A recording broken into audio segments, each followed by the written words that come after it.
Assalamualaikum warahmatullahi wabarakatuh. Di sesi ini saya akan memperlihatkan penjelasan dari tugas yang ada itu. Tugas yang ada untuk khususnya tugas 4. Pertama, ini kebetulan sudah saya kerjakan. Rumus-rumusnya sudah saya masukkan. Ada beberapa hal yang ingin saya sampaikan.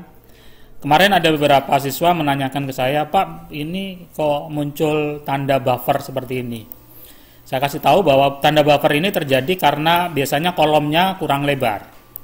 Biasanya ketika kalian membesarkan ukuran dan sebagainya, ini hanya terkait dengan view, tampilan aja. Makanya kalian tinggal lebarkan aja kolomnya. Kemudian ini golongan, isian, kemudian jabatan, fungsi VLOOKUP seperti biasa, dia diambilkan dari golongan yang ini, tanpa menggunakan fungsi left, fungsi right. Kenapa? Karena di golongan dia sudah terlihat A, B, C, D-nya. Sesuai dengan di tabel ini, di tabel golongan ini A, B, dan C. Kemudian status nanti isian, jam kerja juga isian, gaji pokok kalian gunakan fungsi VLOOKUP, hampir sama dengan jabatan, hanya bedanya urutan ketiga. Kemudian fungsi PPH diperoleh dengan menggunakan fungsi if, di mana di fungsi if ini kalian lihat di fungsi if ini dia mengkondisikan apakah L8 atau gaji pokoknya lebih besar dari 3,5 juta. Maka kalau dia lebih besar dari 3,5 juta, maka gaji pokoknya, jadi gaji kotor ini yang akan dinilai. Selain itu 0. Kemudian dikalikan 5%. Itu caranya. Gunakan fungsi if.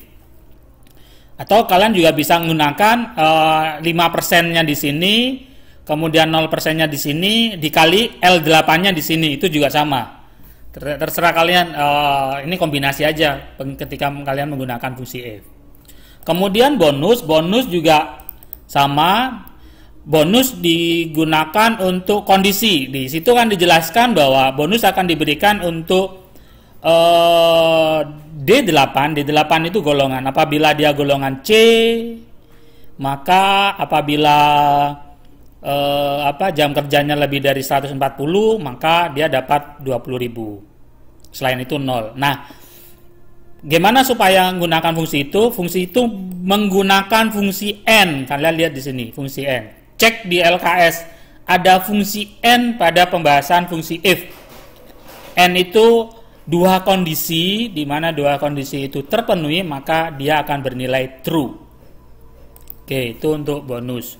Kemudian untuk tunjangan sama seperti yang tugas sebelumnya, dia menggunakan fungsi if. Ada K2, K1, K sama TK. Itu tinggal menggunakan fungsi F aja. Gaji kotor diperoleh dari penjumlahan gaji pokok, penambahan bonus, tambahan tunjangan, kemudian ditambah lembur. Sedangkan lembur itu diperoleh dari kondisi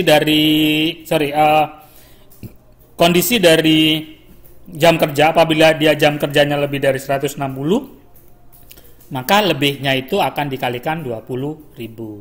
Makanya dia menggunakan fungsi if seperti ini. Kenapa harus menggunakan fungsi if? Karena kalau tidak menggunakan fungsi if, kayak yang 110 apabila dikurangi 160 itu kan jadi minus nanti. Nah, makanya supaya yang minus itu tidak dihitung juga, maka digunakan fungsi if. Kemudian gaji bersih L8 kurangi I. Gaji bersih itu gaji kotor dikurangi PPH. Untuk yang bawah bersama fungsi sum, min, max sama average. Fungsinya bersama, tinggal kalian begitu selesai satu fungsi ini tinggal dikopikan aja di sebelah. Nah, selanjutnya untuk tabel kalian boleh blok seperti ini. Di blok aja dulu seperti ini.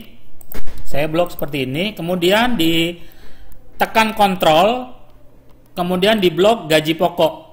Nah, ketika sudah dua kolom ini terblok, baru kalian melakukan klik insert, kemudian cari tabelnya gunakan tabel yang mana. Di contoh itu kan gunakan tabel yang ini.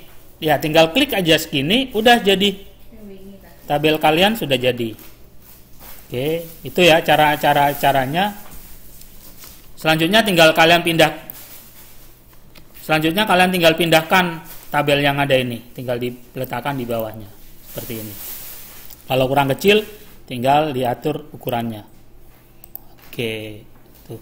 Kalau kalian kesulitan melakukan proses blok ketika menggunakan handphone, sebaiknya nanti kalian bikin aja kolom baru di sini.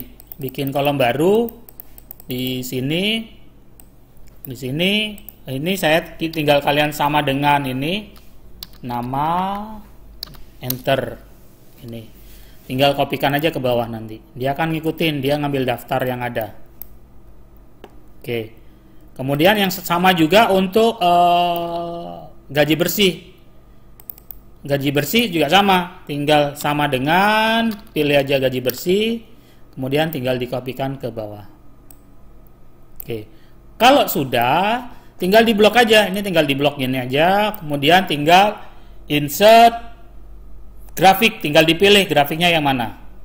Udah, itu kan tinggal pilih jenis grafiknya. Oke.